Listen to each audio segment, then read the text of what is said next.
Il y a 20 ans, Nathaniel Cross a déposé le dernier bouquet de fleurs sur la tombe de la femme qu'il croyait morte dans un terrible accident. Il n'a jamais retiré son alliance. Il ne s'est jamais autorisé à aimer quelqu'un d'autre. Pas une seule fois, même lorsque ceux qui tenaient à lui suggéraient doucement qu'il était peut-être temps d'avancer. Puis, un après-midi de fin d'automne, noyé sous la pluie, dans une vieille gare, il a vu cette même femme descendre d'un train. À ses côtés se tenait une jeune femme aux yeux indéniablement semblables aux siens. Pendant un instant, Nathaniel a cru voir un fantôme, une faille dans sa mémoire, enfin libérée après 20 années de contrôle minutieux. Mais la vérité qui l'attendait était bien plus troublante qu'un fantôme. Car la femme et la jeune fille le regardaient droit dans les yeux, comme si elles attendaient cet instant depuis très longtemps. Dans un coin tranquille d'une petite ville américaine, où les feuilles devenaient dorées avant de tomber lentement sur les trottoirs, Nathaniel Cross menait une vie entièrement façonnée par la répétition. Il possédait un petit atelier dans une rue bordée d'érables. Il y restaurait des horloges anciennes. Le bâtiment en briques, surmonté d'une petite cloche au-dessus de la porte, résonnait doucement chaque fois qu'un client entrait. Chaque matin, il ouvrait à 8 heures précises. Il disposait ses outils dans le même ordre qu'ils occupaient depuis des années. Il essuyait le même comptoir en bois avec le même chiffon usé. Chaque soir, il fermait à 18 heures, verrouillait la porte et rentrait chez lui par les 3 mêmes rues, quel que soit le temps. Ses mains, calleuses et précises, manipulaient les rouages et les ressorts avec une patience presque méditative. Comme si réparer des mécanismes brisés était la seule manière qu'il connaissait de ne pas se briser lui-même. Les clients admiraient son talent. Certains venaient d'Avellihara, venaient des villes voisines, pour lui confier des montres transmises de génération en génération. Des montres de poche héritées de leur grand-père, des pendules de cheminée arrêtées depuis des décennies. Il parlait haut de lui avec un respect qu'il est discret, un artisan, un perfectionniste. Un homme qui traitait les objets cassés avec plus de douceur que la plupart des gens n'en accordaient aux vivants. Mais rares étaient ceux qui apprenaient réellement quelque chose sur l'homme derrière le comptoir. Sur le silence qu'il emportait chez lui chaque soir. Sur le côté vide d'un lit qu'il n'avait jamais laissé personne occuper. Lorsqu'on l'interrogeait sur sa vie, il répondait par de courtes esquives bien rodées, assez pour satisfaire la politesse. Jamais assez pour laisser quelqu'un s'approcher. Il vivait seul dans une maison qui portait encore les traces d'une existence interrompue. Un manteau inutilisé pendait près de la porte. Une tasse de café restait sur une étagère, exactement là où elle se trouvait 20 ans plus tôt. Et dans la seconde chambre, il y avait un placard qu'il n'avait jamais ouvert depuis l'année où Éléonore avait disparu de sa vie. Ses amis avaient autrefois essayé de l'encourager à tourner la page, à vendre la maison, à recommencer à sortir avec quelqu'un, à laisser le passé devenir un souvenir plutôt qu'une routine. Pendant un temps, leur inquiétude était revenue souvent, avec cette douceur particulière des gens qui croient encore que les mots peuvent changer quelque chose. Nathaniel les écoutait poliment. Puis il ne changeait rien. Avec le temps, même les voix les plus insistantes avaient cessé de poser la question.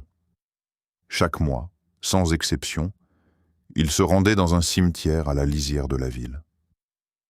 Une pierre tombale modeste y portait le nom d'Eleanor Cross, encadrée par 2 vieux chênes qui couvraient l'herbe de feuilles chaque automne. Il remplaçait lui-même les fleurs. Agenouillé dans la terre humide avec la dévotion silencieuse d'un homme qui n'avait jamais appris à s'arrêter, il retirait délicatement la poussière des lettres gravées avec la même attention qu'il accordait aux plus petits rouages de son atelier. Parfois, il lui parlait à voix basse, de rien d'important, de la météo, d'une réparation difficile, d'un client qui lui avait rappelé quelque chose qu'elle disait autrefois. Il n'aurait jamais imaginé que la femme à qui il s'adressait dans ce cimetière n'avait, en réalité, jamais été enterrée sous la terre où il s'agenouillait. Tous ceux qui l'entouraient avaient depuis longtemps accepté la mort d'Éléonore comme un chapitre clos.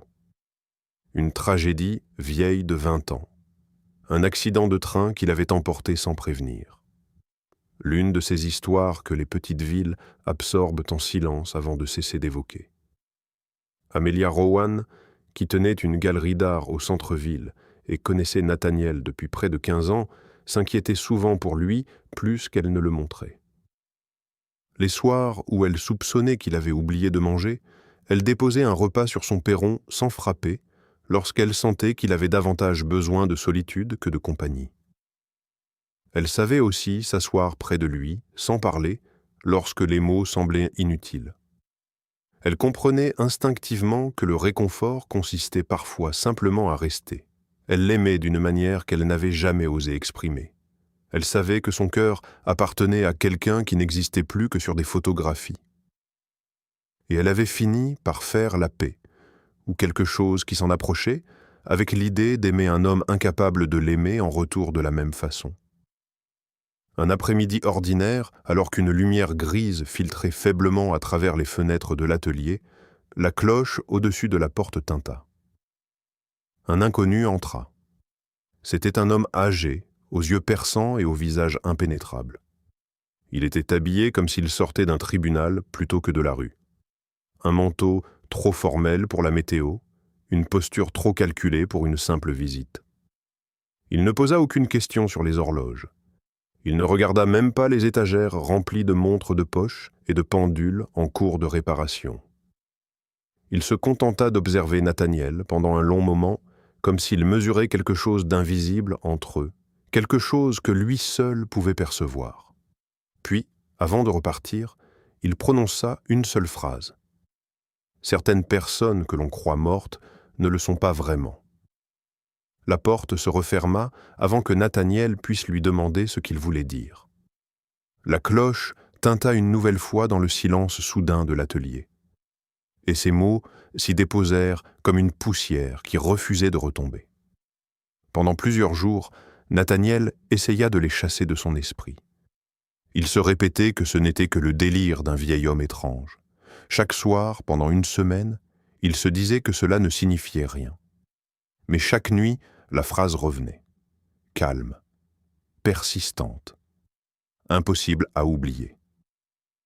Une semaine plus tard, Nathaniel traversa la ville pour remettre une montre de poche restaurée à un client qui vivait près de l'ancienne gare.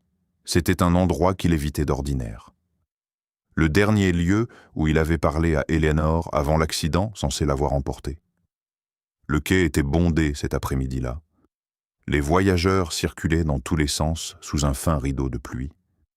Les parapluies flottaient au-dessus de la foule comme des fleurs sombres. Les haut-parleurs grésillaient, annonçant les départs et les retards. Nathaniel se tenait près du guichet, observant les nouveaux chiffres s'afficher sur le panneau des arrivées. La montre était soigneusement enveloppée dans la poche de son manteau. Puis quelque chose, au coin de son regard, l'empêcha de respirer. De l'autre côté du quai, une femme venait de tourner la tête vers lui. Et, durant une seconde suspendue, le monde entier sembla perdre son son. Les annonces s'éteignirent. Les pas disparurent. Même la pluie sembla se figer dans l'air. C'était Eleanor. Pas un souvenir, pas une simple ressemblance. Son visage. 20 ans plus âgé, mais étrangement préservé là où cela comptait vraiment. La même légère inclinaison de tête. La même immobilité prudente dans ses épaules. Les doigts de Nathaniel se glacèrent autour de la petite boîte qu'il tenait. Son esprit refusait d'accepter ce que ses yeux lui montraient, car la femme qui se tenait à moins de 10 mètres de lui était censée reposer sous une pierre tombale qu'il visitait chaque mois. Ses yeux portaient-ils la même intensité calme dont il se souvenait le jour de leur mariage? La même expression attentive qu'elle lui lançait autrefois à travers une pièce bondée lorsqu'elle voulait partir tôt, sans avoir à le dire. Elle avait toujours eu cette façon de se tenir dans les lieux fréquentés, présente, mais légèrement séparée de tout ce qui l'entourait. Nathaniel resta d'abord incapable de bouger. Son corps entier était figé entre l'incrédulité et un espoir douloureux, désespéré, qui refusait toute logique. À côté d'Eleanor se tenait une jeune femme qui ne pouvait pas avoir plus de 22 ans. Elle portait un simple manteau de laine. Son visage était calme, presque trop calme pour quelqu'un debout au milieu d'une gare bruyante et bondée. Le regard de Nathaniel se posa sur elle, puis sur ses yeux. Quelque chose se replia dans sa poitrine. La boîte qu'il tenait faillit tomber de ses mains. Ses yeux étaient les siens, pas seulement semblables. Pas vaguement familiers, ils avaient exactement la même forme, la même couleur que ceux qu'il voyait chaque matin dans son miroir. C'était comme regarder son propre reflet dans le visage d'une inconnue. Il ouvrit la bouche et prononça le nom d'Élénore dans le vacarme de la gare. Sa voix se brisa comme elle ne s'était pas brisée depuis 20 ans. Ce seul mot contenait 2 décennies de chagrin enfoui. Le visage de la femme changea instantanément. La peur remplaça le calme qu'elle affichait quelques secondes plus tôt. Ses yeux s'écarquillèrent. Sa main se referma aussitôt sur le bras de la jeune femme. Puis, elle l'entraîna vers l'autre extrémité du quai. Nathaniel se mit à courir sans réfléchir. Il se fraya un passage dans la foule en appelant son nom une nouvelle fois, plus fort, ignorant les regards étonnés des inconnus qui ne comprenaient pas pourquoi un homme adulte criait le nom d'une femme morte à travers une gare.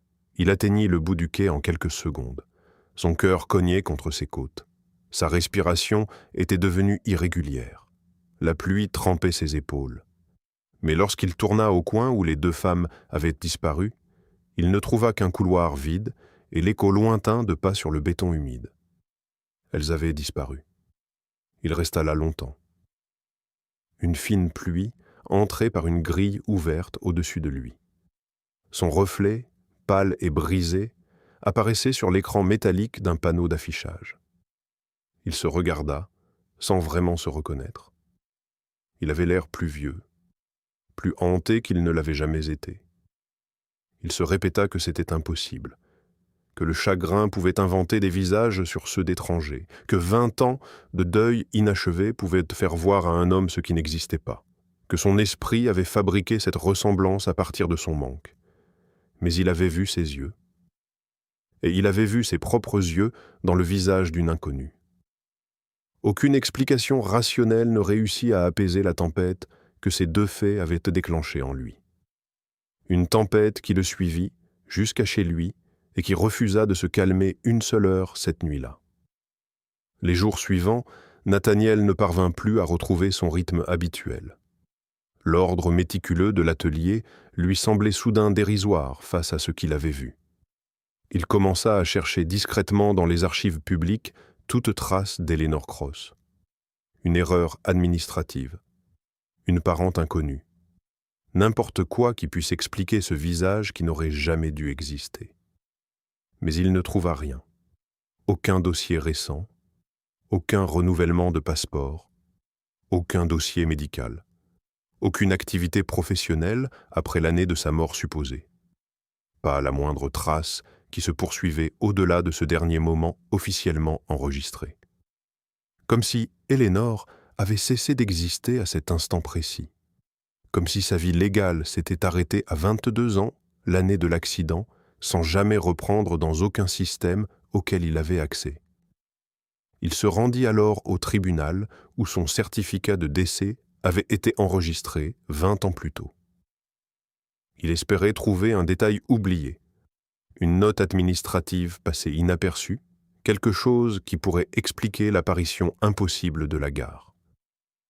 L'employé qui l'aida sembla de plus en plus mal à l'aise à mesure que Nathaniel posait des questions. Il jetait sans cesse des regards vers le bureau d'un supérieur, comme s'il espérait que quelqu'un viendrait interrompre la conversation. Finalement, il admit que certaines parties du dossier avaient été placées sous scellé à la suite d'une demande légale qu'il n'était pas autorisé à commenter. Cette réponse fit naître une nouvelle inquiétude dans la poitrine de Nathaniel. Il insista, refusa de partir tant qu'on ne lui donnerait pas autre chose qu'une réponse vague. L'employé regarda autour de lui comme s'il craignait d'être entendu, puis finit par lui donner un nom. Julian Mercer. Un avocat connu dans la région dont Nathaniel avait vaguement entendu parler. Un homme réputé pour les dossiers exigeant une discrétion absolue. le type d'avocat qu'on engageait lorsque l'on voulait qu'un problème disparaisse, silencieusement et définitivement. Julian n'attendit pas d'être retrouvé. 2 jours plus tard, il entra dans l'atelier de Nathaniel avec le même calme impénétrable que l'étranger venu quelques semaines auparavant. Cette fois, Nathaniel reconnut quelque chose dans son visage. Il l'avait aperçu sur une vieille photographie, autrefois, lors des funérailles d'Eleanor. C'était l'avocat qui avait réglé sa succession. Les premiers mots de Julian ne furent pas une salutation. Il dit à Nathaniel, d'une voix grave et posée, d'arrêter de la chercher.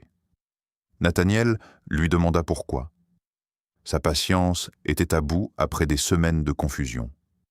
Il exigea une explication à cette mise en garde qui ne faisait que renforcer ses soupçons.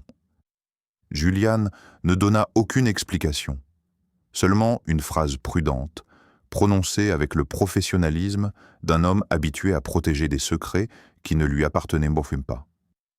Certaines portes devraient rester fermées, pour le bien de tout le monde. Au lieu de le décourager, cette rencontre transforma les soupçons de Nathaniel en presque certitude. La prudence excessive de l'avocat ne faisait que confirmer qu'on lui cachait quelque chose d'important. Il se mit à observer les habitudes de Julian avec la même patience qu'il consacrait aux mécanismes fragiles. Ses horaires au cabinet, ses trajets, la banque où il se rendait chaque mois, toujours à la même date. Grâce à une demande de consultation de dossier qui exigea beaucoup d'efforts et l'aide d'un ancien ami travaillant dans la finance, Nathaniel découvrit enfin quelque chose qu'il ne pouvait ignorer. Pendant 20 années consécutives, Julian Mercer avait autorisé un virement mensuel vers un compte au nom d'une personne que Nathaniel ne connaissait pas. Le paiement n'avait jamais manqué un seul mois depuis l'année où Eleanor était censée être morte. Il arrivait avec la régularité implacable d'un battement de cœur. Pendant plusieurs jours, cette découverte l'obséda. Aucune explication ne tenait debout, sauf celle qu'il avait à peine osé envisager. Alors, poussé par le désespoir, Nathaniel prit une décision qu'il ne se serait jamais cru capable de prendre. Un soir, sachant que le bureau de Julian serait vide, il y entra grâce à un double de clés qu'on lui avait donné des années plus tôt dans le cadre d'une ancienne affaire juridique. Sa conscience lui disait de ne pas le faire. Pourtant, ses mains continuaient désignes d'avancer. Le cabinet était silencieux, éclairé seulement par la lumière ambrée d'un lampadaire extérieur. Des rangées d'armoires métalliques se dressaient tôt contre les murs comme des sentinelles silencieuses. Nathaniel fouilla avec la même précision que lorsqu'il travaillait sur les rouages d'une horloge ancienne. Il cherchait une réponse au virement, au dossier scellé, à la femme sur le quai qui portait le visage de son épouse morte. Dans un tiroir verrouillé, au fond d'un meuble privé, derrière des années de dossiers sans rapport, il trouva une boîte beaucoup plus lourde qu'elle n'en avait l'air. À l'intérieur se trouvaient des lettres, des centaines de lettres, retenues en piles lâches par des élastiques craquelés par le temps. Le papier avait jauni sur les bords après tant d'années dans l'obscurité. Plus tard, il les compta avec incrédulité. Il y en avait plus de 300. Elles étaient toutes écrites de la main d'Eleanor. Il reconnut immédiatement son écriture, légèrement penchée, sa signature fine et arrondie au bas de chaque page. Aucune n'avait été envoyée. Aucune ne portait de timbre ou d'adresse. Seulement des pages et des pages de mots destinés à lui, mais jamais livrés. Et chaque lettre commençait exactement de la même façon. 4 mots qui ouvrirent quelque chose dans sa poitrine dès qu'il les lut. Nathan, si tu lis ceci. Nathaniel resta assis sur le sol du bureau pendant plus d'1 heure, lisant lettre après lettre à la lumière faible de son téléphone. Chaque page révélait un fragment d'une vie qu'il n'avait jamais su avoir continué d'exister. Une existence parallèle, déroulée quelque part hors de sa portée. Eleanor écrivait qu'il lui manquait pendant les fêtes. Elle décrivait les pièces vides, les soirées silencieuses, les traditions auxquelles elle pensait encore. Elle parlait d'un petit appartement dans une ville qu'elle ne nommait jamais directement. Même dans ses lettres privées, Elle prenait soin de ne pas révéler où elle vivait. Elle écrivait sur la peur, sur la fuite, sur une décision prise pour le protéger de quelque chose qu'elle n'expliquait jamais complètement. Elle s'arrêtait toujours juste avant les détails qui auraient pu tout éclaircir. Nathaniel pleura silencieusement dans ce bureau. Le tapis épais et le silence lourd avalaient le moindre bruit. Le deuil et la colère s'en mêlaient en lui d'une manière qu'il ne savait pas nommer. 20 ans de pertes supposées venaient soudain de se transformer en 20 ans d'absence délibérée. La dernière lettre de la boîte datait seulement de quelques années. Elle était plus courte que les autres. L'écriture tremblait légèrement, moins stable que sur les premières pages. Elle ne contenait ni explication ni excuse, une seule phrase. Elle était grande maintenant. Rien d'autre. Aucun contexte. Aucun nom. Pourtant, le sens le frappa immédiatement. Nathaniel comprit de qui Eleanor parlait. Cette révélation tomba dans sa poitrine comme une pierre dans une eau immobile, répandant ses ondes dans chaque partie de la vie qu'il croyait comprendre. En un seul instant silencieux, elle remodela 20 ans de souvenirs. À partir de cette nuit-là, Nathaniel ne put plus arrêter de penser à la jeune femme qui se tenait aux côtés d'Eleanor dans la gare. Celle qui avait ses yeux. Celle dont l'existence réécrivait tout ce qu'il croyait savoir de la famille qu'il avait perdue. Il commença à chercher discrètement dans les musées, les universités, les institutions publiques, partout où une jeune femme avec un goût prononcé pour l'histoire pourrait travailler. Il avançait méthodiquement, comme lorsqu'il cherchait une pièce manquante dans une horloge brisée. Finalement, il la trouva. Vivienne Hart travaillait comme assistante conservatrice dans un petit musée historique du centre-ville. Elle se spécialisait dans la restauration, un travail proche du sien, même si elle travaillait sur des manuscrits anciens plutôt que sur des mécanismes d'horlogerie. Sur chaque photographie qu'il trouva, elle semblait posée. Droite, étrangement maîtrisée pour quelqu'un d'aussi jeune. Comme si elle portait le poids d'un savoir bien trop lourd pour son âge. Pendant plusieurs semaines, Nathaniel trouva des raisons de passer devant le musée. Il restait près de l'entrée. Il s'asseyait sur un banc de l'autre côté de la rue, faisant semblant de lire tout en surveillant la porte. Il se répétait qu'il voulait seulement comprendre, pas intervenir. Mais la vérité était plus compliquée. Elle était faite de manque, de peur et d'une hésitation qui rendait chaque approche impossible. À 2 reprises, il s'avança vers le bâtiment, décidé à lui parler. À 2 reprises, son courage l'abandonna au dernier moment. Sa main se figea sur la poignée de la porte. La peur de déranger le fragile équilibre qu'elle avait construit l'empêcha d'entrer. Il repartit sans dire un mot. Tout le chemin du retour, il se reprocha sa lâcheté. Comment un homme qui avait passé 20 ans à pleurer une famille perdue pouvait-il soudain avoir si peur de regarder la vérité de l'autre côté d'une porte vitrée? Ce fut Vivienne qui mit fin à cette attente. Un mardi après-midi, elle sortit du musée plus tôt que d'habitude et marcha directement vers le banc où Nathaniel était assis. Elle ne semblait pas hésiter. Elle avançait avec le calme assuré de quelqu'un qui attendait cette conversation depuis longtemps. Elle s'arrêta devant lui et demanda, sans préambule. « Vous me suivez à cause de ma mère ?» Nathaniel sentit l'air quitter ses poumons. Il fut incapable de répondre. Son silence répondit à sa place, plus clairement que n'importe quel mot. Son visage trahit tout ce qu'il avait essayé de cacher pendant des semaines. Vivienne s'assit près de lui. Elle posa les mains sur ses genoux avec la même immobilité que sa mère autrefois. Puis, elle lui dit simplement qu'elle savait déjà qui il était. Elle connaissait son visage depuis des années. Pas grâce à des souvenirs, mais grâce à des photographies soigneusement cachées dans un tiroir qu'elle n'aurait jamais dû découvrir. Des clichés qu'elle avait trouvés adolescente et étudiés en secret pendant des années. Elle expliqua que sa mère prononçait son nom si rarement que, lorsqu'elle le faisait, cela ressemblait moins à une confession qu'à une blessure qui se rouvrait. Un nom dit seulement dans les moments les plus calmes, les plus protégés. Nathaniel demanda d'une voix à peine audible si Éléonore était vraiment sa mère. Il avait besoin d'entendre ces mots, malgré tout ce que les lettres lui avaient déjà appris. Vivienne répondit par un seul mot, ferme et sans hésitation. Oui. Pendant l'heure qui suivit, alors que la lumière de l'après-midi s'effaçait peu à peu derrière les immeubles, Vivienne lui raconta une histoire qui réorganisa tout ce que Nathaniel croyait savoir sur sa propre vie. L'accident de train censé avoir tué Éléonore 20 ans plus tôt ne s'était jamais produit de la manière dont on le lui avait raconté. Toute l'affaire avait été soigneusement construite pour tromper les enquêteurs et son mari en deuil. L'accident avait été mis en scène afin de la protéger d'une organisation financière dangereuse.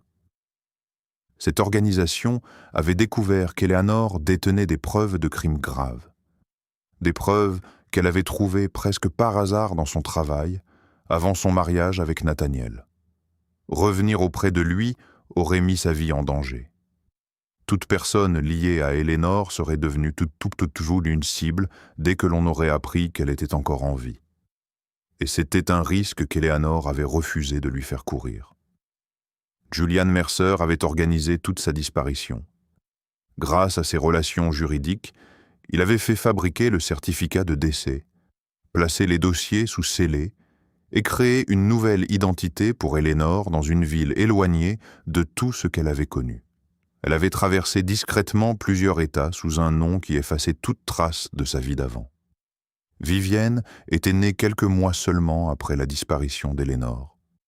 Elle avait grandi sans connaître l'existence de son père, jusqu'à l'âge où elle avait été capable de comprendre le danger que sa mère avait passé sa vie à éviter. Elle décrivit une enfance faite de règles rigides, de villes inconnues et d'une mère qui sursautait au moindre bruit violent. Une mère qui observait avec inquiétude les voitures inconnues restant trop longtemps devant leur immeuble. Nathaniel resta silencieux, bouleversé par tout ce qu'il entendait. Les pièces de 20 années de mystère s'assemblaient enfin pour former une image qui avait un sens terrible. Chaque détail étrange des dernières semaines se mettait en place comme les derniers rouages d'un mécanisme bloqué depuis trop longtemps. Il pensa à l'étranger venu dans son atelier, à cette phrase laissée derrière lui, comme une énigme ou un avertissement. Il comprit que cet homme avait probablement été envoyé, volontairement ou non, pour le pousser vers une vérité que quelqu'un pensait enfin prêt à lui révéler. Il pensa aux plus de 300 lettres écrites à un homme qui ne devait jamais les lire, jusqu'à ce que le hasard force l'ouverture d'un tiroir. Et il sentit la colère s'installer à côté du chagrin qui vivait en lui depuis 20 ans. Quand Vivienne eut fini, Nathaniel posa la question qui grandissait en lui depuis qu'il avait lu la dernière lettre chez Julian.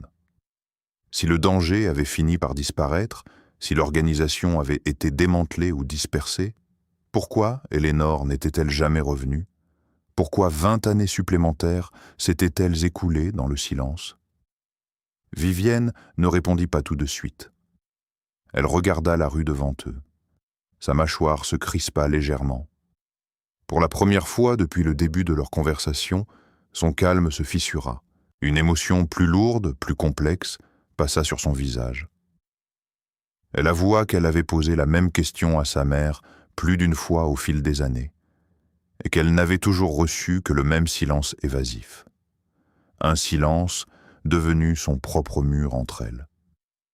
Nathaniel comprit alors que la seule personne capable de lui donner la réponse dont il avait besoin était Éléonore elle-même. Ni Vivienne, ni Julian. Personne d'autre. La rencontre que Nathaniel avait attendue pendant 20 ans eut finalement lieu un après-midi gris. Vivienne l'avait organisée discrètement dans le fond d'un petit café aux tables de bois, avec une fenêtre donnant sur une rue calme. Éléonore venait parfois dans cet endroit. Lorsqu'elle passa la porte et le vit assis là, elle s'immobilisa complètement. Ses mains reposaient encore sur le cadre de l'entrée. Pendant un long moment, aucun d'eux ne bougea. Il n'y eut pas d'étreinte, pas de course l'un vers l'autre. Pas de larmes théâtrales, ni de chute dans les bras de l'autre, comme dans les histoires que les gens s'inventent pour rendre le deuil plus supportable. Il n'y eut que le silence. Un silence si dense qu'il semblait remplir toute la pièce. Deux personnes qui avaient autrefois tout partagé, désormais séparées par 20 années d'histoire jamais racontées. Eleanor finit par s'asseoir en face de lui. Ses mains tremblaient légèrement lorsqu'elle les referma autour d'une tasse de café qu'elle ne but jamais. La vapeur montait entre eux tandis que le silence s'allongeait. Puis, elle commença à parler. Lentement. Morceau par morceau. Elle expliqua que, dans les premières années de sa disparition, elle s'était convaincue que Nathaniel finirait par guérir, qu'il ferait son deuil, puis reconstruirait une vie sans elle, à l'abri du danger qui les avait autrefois menacés tous les deux. Elle avoua qu'au fil des années, la peur de revenir était devenue plus forte que la peur de rester loin, jusqu'à ce qu'elle finisse réellement par croire que revenir dans sa vie ne ferait que détruire la paix qu'il avait réussi à construire sans elle. Une paix qu'elle avait imaginée, sans jamais la voir de ses propres yeux. Nathaniel l'écouta sans l'interrompre.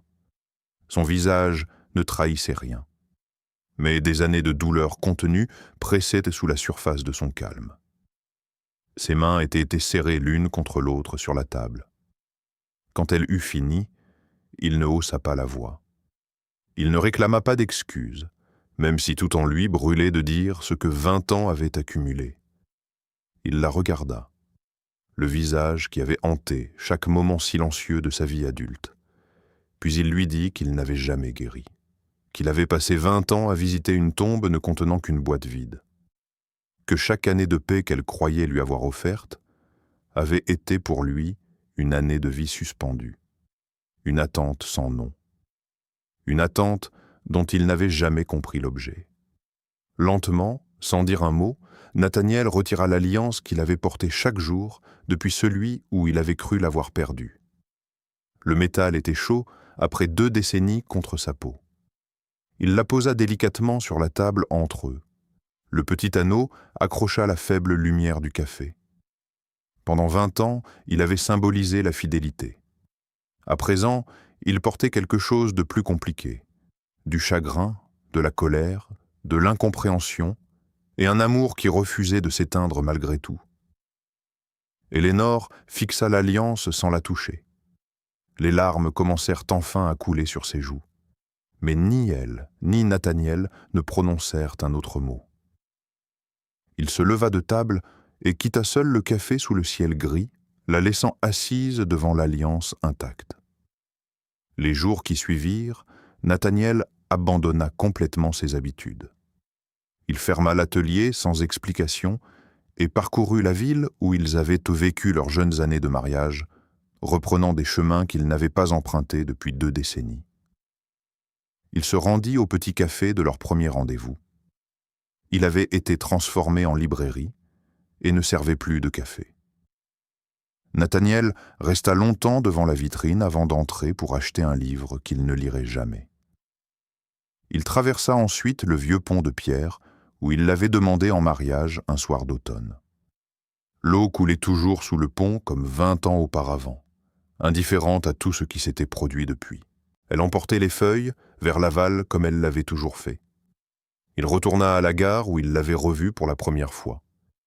Il essayait de concilier la femme dont il gardait le souvenir et l'inconnue assise face à lui dans ce café.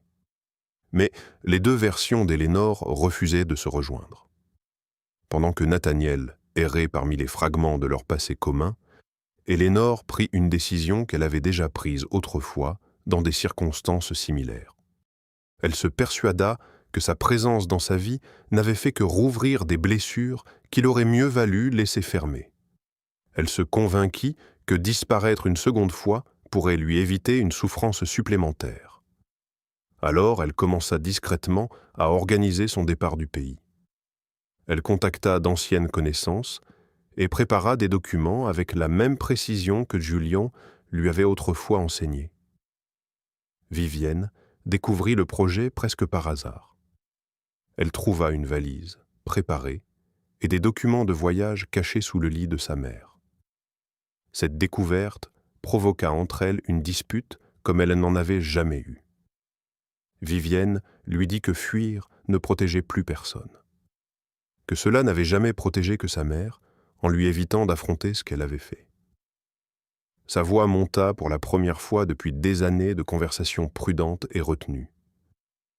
Nathaniel apprit le projet par Vivienne elle-même. Elle l'appela d'une voix tremblante, lui donna le numéro du vol et l'heure du départ sans attendre qu'il pose la question. Sa peur de perdre sa mère, une nouvelle fois, avait dépassé toutes les hésitations qu'elle aurait pu avoir. Nathaniel arriva à l'aéroport avec à peine le temps de réfléchir. Il traversa le terminal bondé avec une désespérance qu'il ne s'était pas autorisée depuis le jour où il l'avait perdue la première fois. Il se glissait entre les voyageurs et les valises avec une urgence unique. Il la trouva près du contrôle de sécurité. Elle tenait sa valise à la main. Ses yeux s'écarquillèrent lorsqu'elle le vit approcher. Et pour la seconde fois de sa vie, Nathaniel Cross se retrouva face à une femme qu'il refusait de perdre encore. Cette fois, il refusa de laisser le silence ou la distance se dresser entre eux. Il ne cria pas.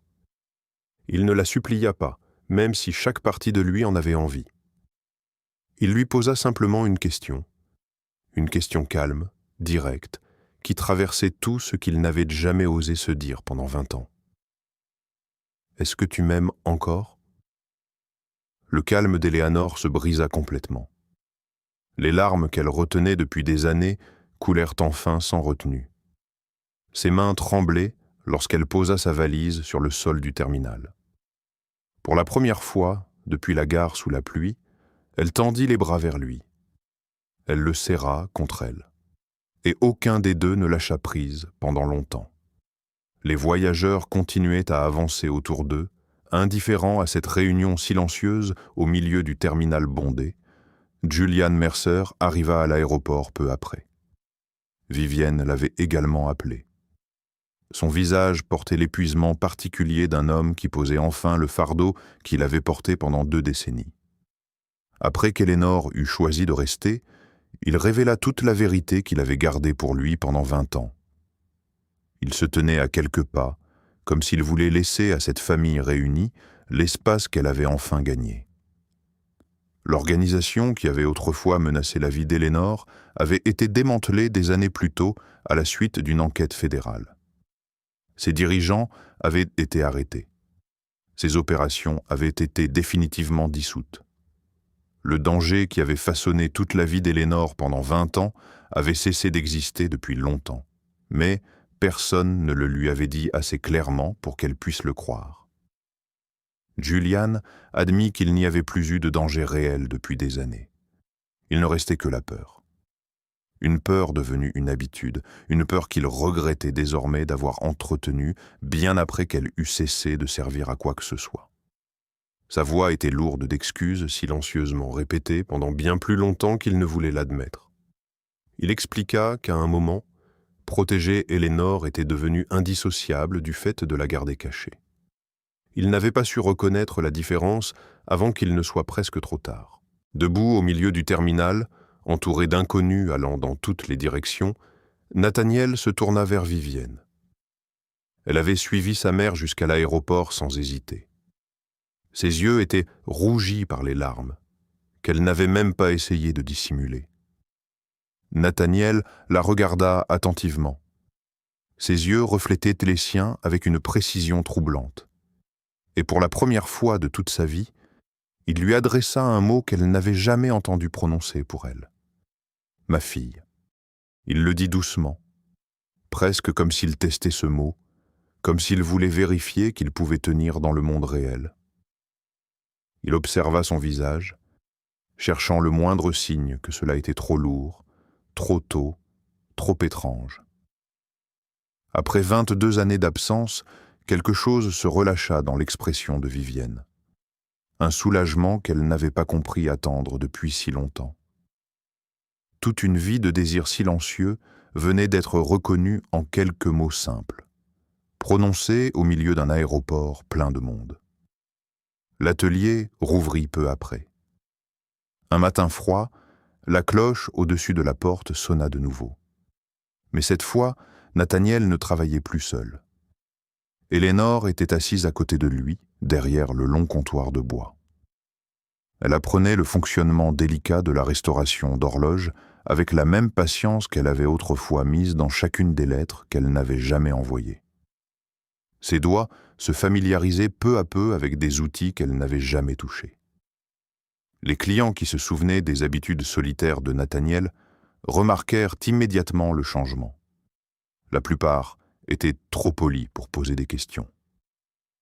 Ils se contentaient de sourire discrètement lorsqu'ils déposaient leur montre cassée sur le comptoir entre Nathaniel et Eleanor. Amelia Rowan, qui avait aimé Nathaniel pendant des années sans jamais rien attendre en retour, trouva elle aussi une forme de paix dans ce changement. Elle choisit l'amitié plutôt que ce qui aurait pu exister.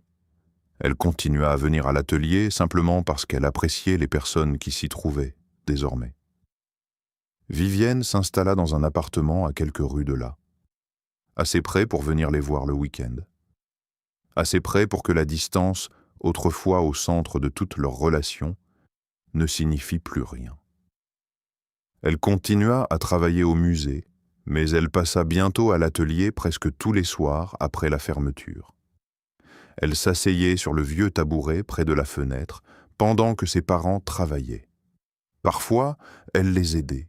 Parfois, elle les regardait simplement. Elle apprenait peu à peu ce qu'était censé être une soirée familiale ordinaire. Ils n'échangeaient plus de titres étranges. Ils ne contournaient plus les mots comme mère, père ou fille. Il ne restait que le langage simple et quotidien d'une famille enfin autorisée à exister sans secret. Des conversations qui n'avaient plus besoin d'être soigneusement corrigées ni à moitié vraies. Un soir, après qu'Eleanor et Vivienne furent partis, Nathaniel ouvrit un tiroir qu'il avait évité pendant 20 ans. Il en sortit l'horloge de leur mariage, celle qu'Eleanor et lui avaient reçue le jour de leurs noces. Son mécanisme était resté figé à l'heure exacte où leur vie était censée s'être arrêtée. Nathaniel travailla dessus toute la nuit. Il remplaça les rouages usés. Il retira la poussière accumulée sur les pièces qui n'avaient pas bougé depuis 2 décennies. Ses mains restèrent stables malgré tout ce que son cœur portait. L'atelier était silencieux, à l'exception des petits sons précis des outils contre le métal. Quand il remonta enfin le mécanisme et le relâcha, les aiguilles se remirent à avancer pour la première fois en 20 ans. Elles avançaient doucement vers un avenir qui n'exigeait plus d'attendre. Le petit tic-tac remplit l'atelier vide comme un cœur qui recommençait enfin à battre. Par un doux après-midi de fin d'automne, tous les 3 traversèrent ensemble la même gare où tout avait commencé à se défaire. Le quai, où le visage d'une inconnue avait autrefois semblé impossible, était désormais simplement familier, usé par le passage ordinaire des voyageurs plutôt que hanté par le chagrin. Nathaniel tenait la main d'Eleanor. Son alliance avait retrouvé sa place à son doigt. Son poids familier n'était plus le symbole d'une perte, mais de quelque chose reconstruit avec davantage de soin qu'auparavant. Vivienne marchait à côté d'eux sans que personne ait besoin de lui indiquer où se placer. Sa présence n'était plus une chose négociée en silence. Elle faisait simplement partie de cette famille qui avançait ensemble. Aucun d'eux ne parla en traversant le quai. Le silence entre eux n'était plus lourd de tout ce qui n'avait pas été dit. Il était devenu léger, comme le silence peut l'être lorsqu'il ne reste plus rien d'essentiel à expliquer. Quelque part, au-dessus d'eux, un sifflet de train retentit une seule fois dans l'air qui se rafraîchissait. Le son se répandit sur le quai comme quelque chose qui avait enfin été autorisé à arriver. Il rebondit contre les vieux murs de pierre qui avaient été les témoins de la fin et du commencement d'une même histoire. Certaines personnes passent leur vie entière à attendre qu'un miracle les trouve. Elles croient que la guérison doit venir de l'extérieur, d'une force capable d'annuler ce que le temps et la peur ont brisé. Mais parfois, le miracle ne vient pas de l'extérieur. Parfois, c'est simplement quelqu'un qui, après tout ce temps, trouve enfin le courage de rentrer chez lui.